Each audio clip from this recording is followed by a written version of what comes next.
It's like us as a people, we never, ever, ever fucking learn. You know, it's an old saying. You need to be careful who you let into your circle, or in our case, as a people, who we let into the community. Because getting the wrong person coming into the community could disrupt it, pillage it, take what it needs, and then ultimately destroy it. And unfortunately, this happens to be the case on the community, but also in hip hop as well, which is pretty much what we're going to. If for those who are not aware of what I'm talking about, your good old reality stars that everybody seems to love for whatever fucking reason, the Kardashians and in the Jenners, in this case we're speaking about the genders, Kylie and Kendall Jenner to be exact. Pretty much in a nutshell, what's going on is they took it upon themselves. They had their own brand. Kylie and Kendall had their own brand selling t-shirts. And what they decided to do is take vintage t-shirts of basically Pink Floyd, The Doors, Metallica, and other acts. But what really sent shit, what really made things go over the edge, which pissed a lot of us off, including myself, especially as a hip hop guy, they had Tupac and Biggie. And what it is, there's a couple of shirts. And basically there's one instance where Kendall's in the pool, getting out of a pool over Tupac. And there's another one where she has hoop earrings. Then there's also another one, there's initials over Biggie and Pac. Now, this already was a clusterfuck already, and it gets a lot worse. Because as it turns out, they did not get permission from the estate of Tupac Shakur or the notorious B.I.G. They did not even seek out permission and decided to sell these shirts at a whopping $125 for a fucking t-shirt that neither one of these estates are even going to get a profit of. And that's really what really drove me over the edge. This isn't even the first time they've been in some drama like this. I mean, let's go back to what happened with Kendall during the whole Pepsi ad. You remember that good old Pepsi ad, right? You know, the same ad where we can stop police brutality with a fucking can of fucking Pepsi. Are you fucking kidding me? That alone irritated people. And then for Kylie herself, she's recently been accused of actually stealing designs from a black-owned company. So and to me, this leads to a whole problem. Ever since Kim Kardashian, what with Ray J, they knew like we need to get, how do we make ourselves relevant, hot? Let's get ourselves attached to the black person who's hot, who's really doing things, and let's attach ourselves to there. And once we ease our way in there, we can go ahead and make money ourselves, and no one will say shit to us because we'll be accepted by them. And that's the whole gist of what the whole problem is here. Well, and what sucks is, let's put it this way. Afeni Shakur, God bless her soul, if she was still alive, wouldn't approve of this. I mean, before she died, she didn't even approve of the Tupac movie. And unfortunately, they went ahead with it after she died, and that movie turned out to be some bullshit. I won't even go into detail about that movie. I don't even want to waste my time talking about it. But save your money. Just save your money on that one. But getting back to that, Afeni Shakur is not even alive. They would sit here and say no, and believe me, she would have with no problem.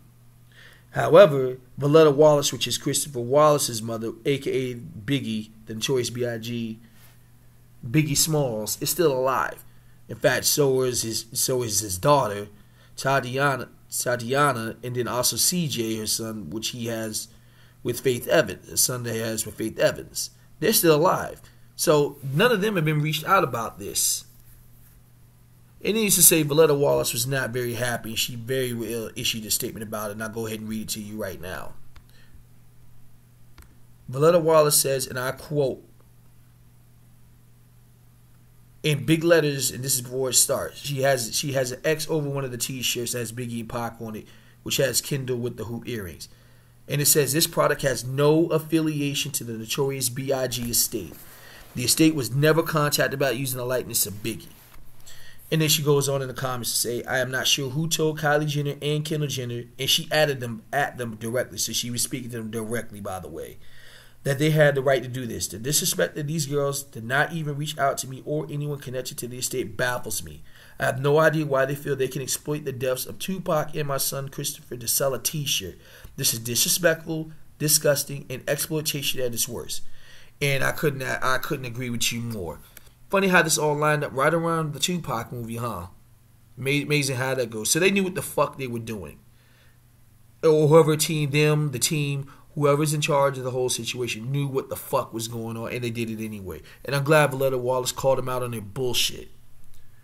And Voletta Wallace wasn't done there, because at that point, she made it a point to say, she made it a point that she was going to sue the estate, going to sue them if they didn't cease and desist. There was a cease and desist letter that was sent to them. And that pretty much is what happened there. So pretty much they now stopped selling the t-shirts. Unfortunately, some of them already been sold, so the damage is still done. And they go ahead and issue an apology. And by apology, I mean from a PR, someone written from a PR standpoint, not actually them. And that apology for Kendall Jenner goes, these designs are not well thought out, and we deeply apologize to anyone who has been upset and or offended, especially to the families of the artists. We are huge fans of their music, and it was not our intention to disrespect these cultural icons in any way. The t-shirts have been pulled from retail and all images have been removed. We will use this as an opportunity to learn from these mistakes, and again, we are very sorry. Now, let's break down this fucking bullshit right here. One, they say these designs are not well thought out and thought out. But yet, that didn't stop you from going ahead and putting your faces on them, which you obviously had the final say-so. It's your company. And to sell them for $125. So, obviously, you didn't have a problem with them not being well thought out. Number two, they say we're huge fans of the music. It's not an intention to disrespect these cultural icons in any way, but yet you didn't reach out to either estate to sell these t-shirts, so you thought you was going to pull a fast one on them, you know, pull a jukes on them, try to get off clean, and you got caught out there. And then the final statement, which really pissed me off, was we will use this as an opportunity to learn from these mistakes, and again, we are very sorry. Again, this goes back to the whole Pepsi commercial, the whole Pepsi ad that happened. Where the whole Pepsi came and stopped police brutality. So no, they didn't learn a lesson. It was totally fake and it was totally bullshit. And they're going to do this shit again unless people call them out on this shit. They should be ostracized from the community already together, which I never accepted them a part of it into it to begin with. But they figure, oh, well, you know, Kim's down. You know, she's married to Kanye, so she's down and all this bullshit. And again, we're not looking at what's going on and the conscious disrespect over and over and over again. And people ain't up in arms saying shit about it, and they should have been calling the shit out a long time ago. Just really makes me upset knowing this. But I'm very glad, but definitely respect the Voletta Wallace for checking them on them. I appreciate the fact she did it, as she should. It's her son. She has every right to speak on it. But those are pretty much my 2 cents on this whole thing. And be sure to leave y'all comments, and I'll go ahead and I'll catch you on the next one.